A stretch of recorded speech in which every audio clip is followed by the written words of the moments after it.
ಮೂರು ಸೆಟ್ ಇದೆ, 2 ಸೆಟ್ ಇದು 2 ಸೆಟ್.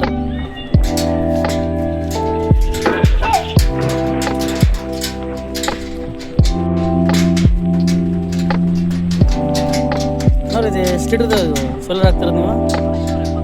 170 ಲೀಟ್ರ್. ಇದು ಸ್ಟ್ಯಾಂಡ್ ತಡೆಯುತ್ತಾ? ಎಷ್ಟು ಲೈಟ್ ವೇಟ್ ಇದೆ?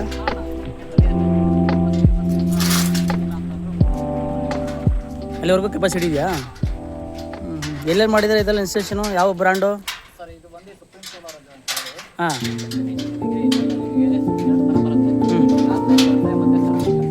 ಯಾವ್ದು ಬೆಟರ್ ಅದರಲ್ಲಿ? Glass line. ಹಾಂ ಹಾಂ ಹಾಂ ಹಾಂ T D S meter check ಮಾಡಿದ್ರೆ ಹಾಂ ನಮ್ದು ಜಾಸ್ತಿ ಇದೆ. 300 ಅಬವ್ ಇದೆ ನಮ್ದು ಆಲ್ರೆಡಿ. ಹಾಂ ಹಾಂ 300 ಟಿ ಡಿ ಎಸ್ ಜಾಸ್ತಿ ಇರೋದಕ್ಕೆ ಅದು ಕುಡಿದ್ರೆ ಏನಾರ ಹೆಲ್ತ್ ಇಶ್ಯೂ ಆಗುತ್ತಾ? ಇಲ್ಲ ಸ್ನಾನ ಮಾಡಿದ್ರೆ ಏನಾರು ಏರ್ ಫಾಲ್ ಆಗುತ್ತಾ? ಹಾಂ ಹಾಂ ಟ್ಯಾಪ್ ವಾಟರ್ ಅದೆಲ್ಲ ಬಿಳಿ ಆಗಿದೆ. ಹಾಂ ಹಾಂ ಹಾಂ okay step by step by stage by.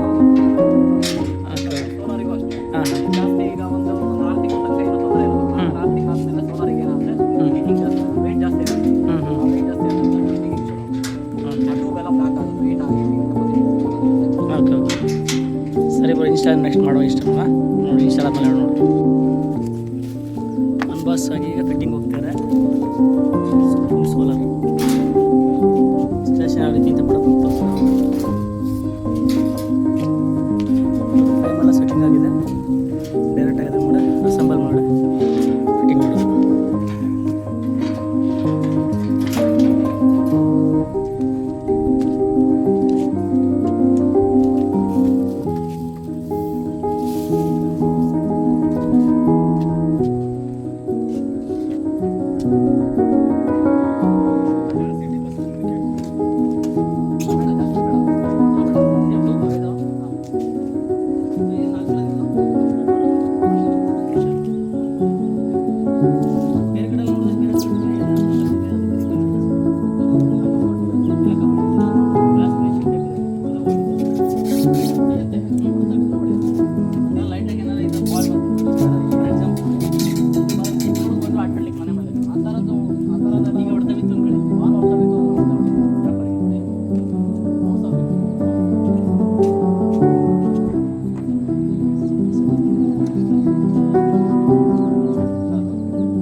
Installation ಮಾಡ್ತಾರೆ.